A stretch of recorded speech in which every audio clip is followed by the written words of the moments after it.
Olá, uma boa noite para você que nos acompanha pelo Sistema Canção Nova de Comunicação. É o programa Em Pauta, chegando até a sua casa, sexta-feira, não é?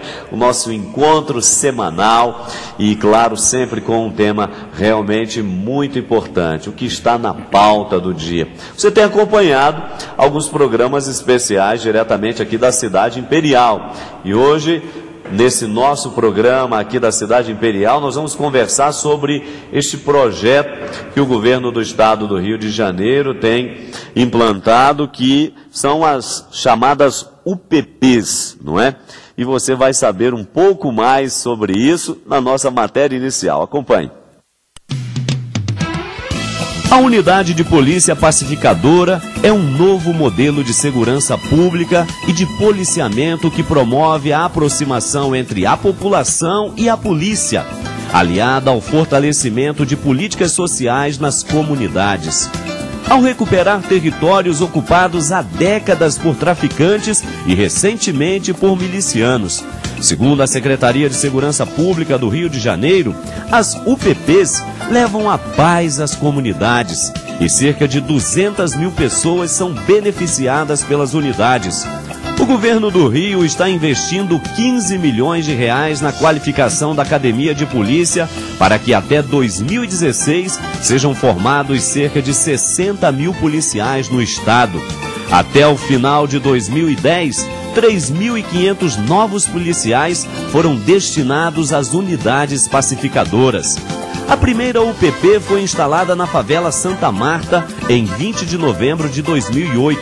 Posteriormente, outras unidades foram instaladas na Cidade de Deus, onde em março deste ano recebeu a visita do presidente dos Estados Unidos, Barack Obama.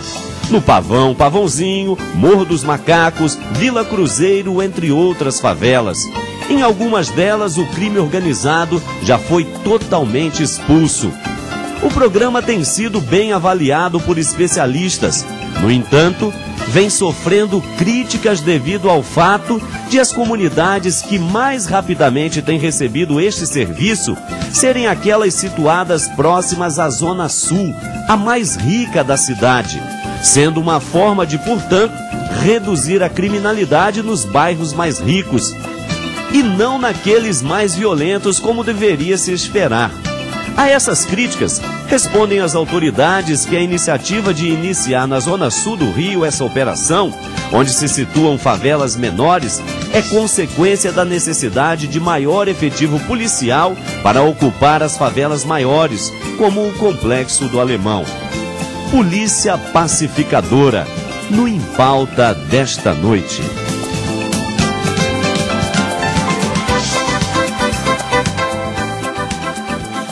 Pois é, tá aí para você ter uma noção do tema dessa noite. Nós vamos querer entender melhor aqui no nosso programa, não é, o motivo da implantação. Claro, o Rio de Janeiro está vivendo, como o Brasil, um momento histórico. Vamos ter aí pela frente, não é, Copa do Mundo, Olimpíadas, mas independente disto, Rio de Janeiro já por uma questão histórica vem travando uma grande luta contra a violência, aí entra o crime organizado e assim por diante. E nós queremos entender melhor essa ação governamental, seus benefícios, mas também aí, não é, o que pode ainda ser feito em relação à questão da violência. Aqui nos nossos estúdios, como você acompanha, diretamente aqui no Centro Educacional Terra Santa em Petrópolis, nosso querido amigo Frei Antônio Moser. Boa noite, Frei Moser.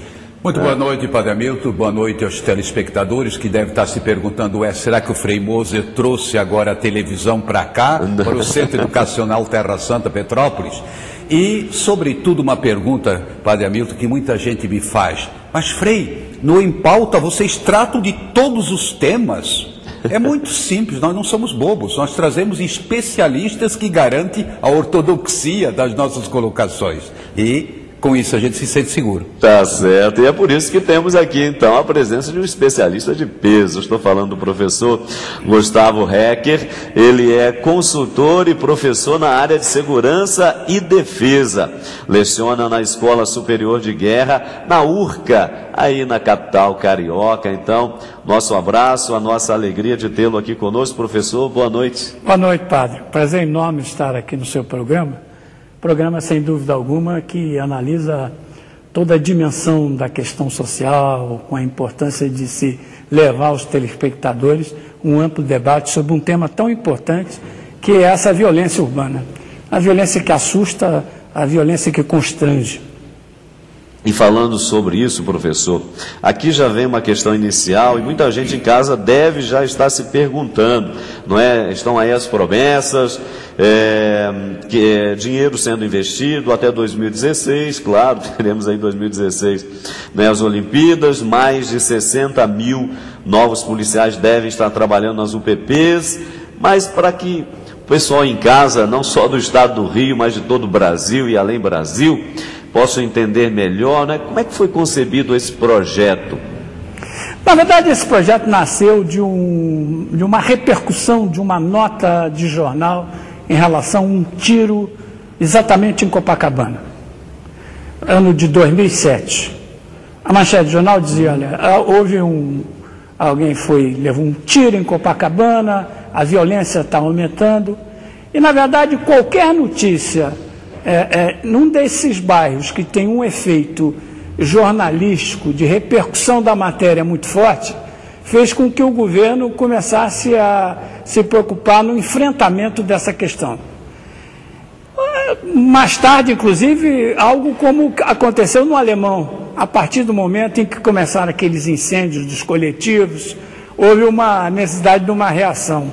E aí surgiu a ideia da UPP. Dizer que nós absorvemos um know-how de experiências conduzidas em outros países não seria adequado. Na verdade, a UPP foi uma forma deles criarem uma ação nessas áreas, mas uma ação coercitiva, que por si só não acaba com o problema. Pelo contrário, impõe a adoção de outros programas por parte do governo. Daí a razão, e tive o cuidado de ouvir na matéria inicial, de que as UPPs foram implantadas, digamos assim, nos bairros nobres. Claro que aí tem uma dose muito grande do fato de que esses bairros nobres é onde está a população que gera notícia, a população que... Sem dúvida. Não é? que interfere no processo, que tem poder de interferir no processo. Essa que é a verdade. Então isso ficou muito restrito ali, agora se ampliou um pouco mais, mas eu diria que está muito numa região ainda, de certa forma, privilegiada até pelas intervenções no espaço urbano por parte do poder municipal, estadual. A questão está, a UPP por si só não resolve o problema. É preciso que haja uma ação maior com enfoque social, para efetivamente, se essa é a verdadeira intenção da inserção dessa população no contexto da vida urbana como cidadão, aí evidentemente, a UPP é um passo, mas não é definitivo. Claro, tá certo. Aqui estamos falando de uma somatória de forças, né, Frei Moser? É interessante vocês, inclusive os franciscanos parece que têm uma experiência de trabalho social, espiritual, evangelizador, portanto, ali na Rocinha, é isso mesmo? É isso mesmo. Mas antes quero fazer um comentário, não é, sobre as colocações aqui do nosso professor Heck, professor da Escola Superior de Guerra. Ele deve ser daqueles que diz, vai lá e mata. Já fez uma colocação, não fiz nada disso. Nós queremos muito mais integrar essa população, dar-lhe condições mais humanas para que nós sejamos realmente, não é, habitantes de uma cidade verdadeiramente maravilhosa. E não é só o Rio de Janeiro, é uma ação mais ampla que com o tempo certamente irá se estender para Recife, Salvador, que estão adquirindo um índice de violência também assim bastante assustador. Bom, no tocante à nossa presença na Rocinha, agora há 3 anos, quando foi tomada essa decisão, muitos franciscanos aqui do Centro-Sul ficaram assim um pouco espantados, mas logo na Rocinha aquilo é uma violência, é um povo ruim, é uma imagem negativa, imagina.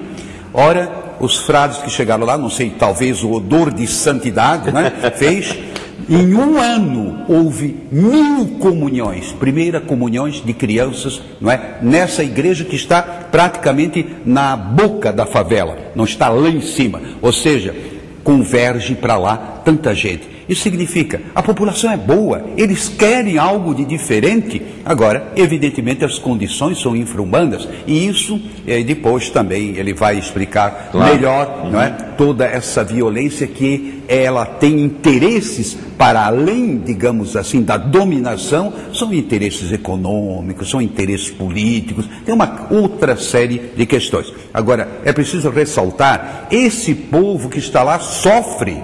Esse povo é um povo que tem coração bom. Muitos são nordestinos, não é? Que vieram buscar uma vida diferente, mas trouxeram consigo a sua religiosidade, a sua bondade e o desejo de viver em paz.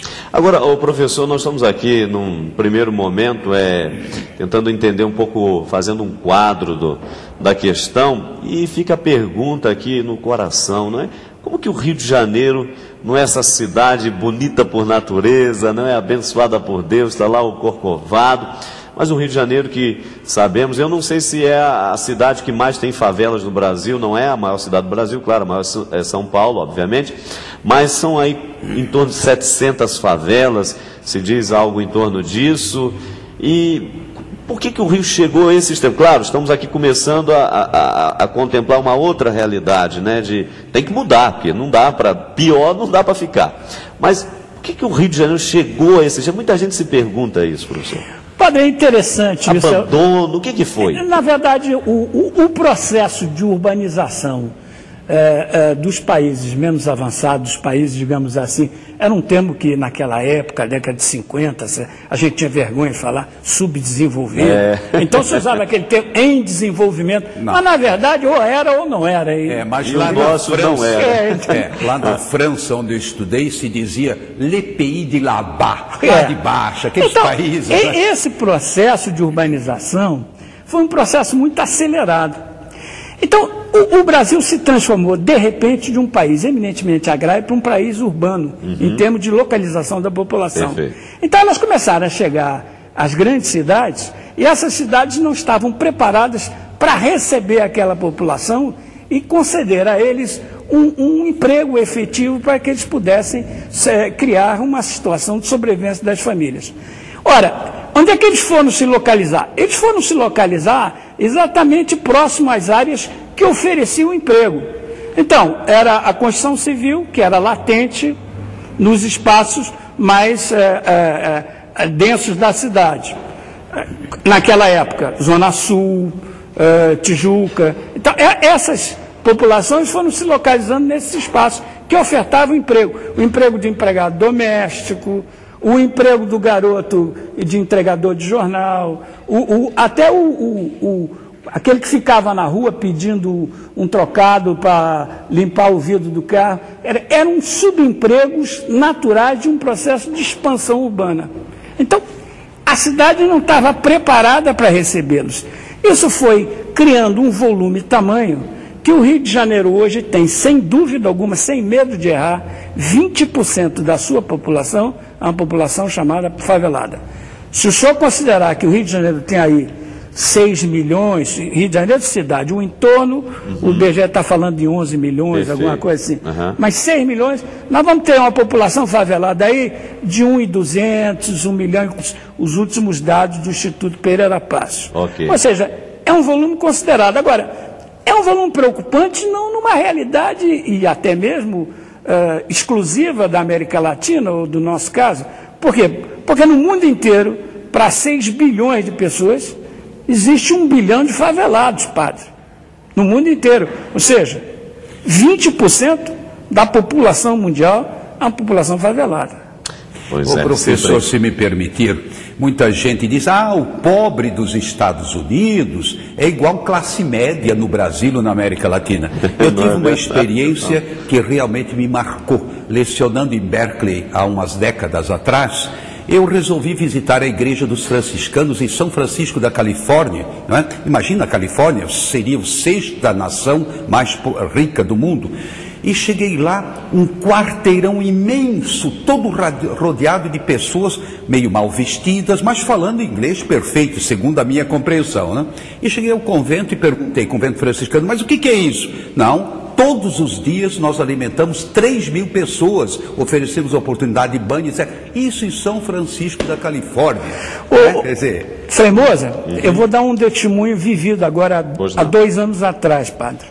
Eu estava em Washington estudando, fazendo um curso, a cerca de 1,5 km, 2 km da Casa Branca, tem uma zona muito pobre de Washington. Então havia uma recomendação a nós, estudantes, de que nós não passássemos nessa área depois das 6 horas da tarde. Nós estamos falando da capital mundial da nação que tem 14 trilhões de dólares de PIB. Então, quer dizer, é uma realidade que está incorporada, essa violência está incorporada. Por isso que eu digo, é que essa violência está associada a outras causas. E uma das causas que me preocupa muito é o enorme desequilíbrio que foi gerado por conta de uma realidade econômica mundial. O mundo está profundamente desigual. E o Brasil, lamentavelmente, dentro desse processo, aliás, é um dos que lidera isso. O Papa Bento XVI, naquela sua última carta social, não é? Veritatis in Caritatis, a verdade na caridade, ele dizia justamente que estamos vivendo num mundo globalizado, quer dizer, estamos muito mais próximos, mas nem sempre unidos. Essa proximidade não nos fez mais irmãos. Então, é aí um ponto de fato muito real e o senhor está trazendo isso para a gente. A gente vai conversar um pouco mais sobre isso, claro, a partir aqui do exemplo das UPPs, no nosso próximo bloco. Então vamos para o nosso primeiro intervalo, você não saia daí, tem muita coisa ainda para a gente conversar. Voltamos já.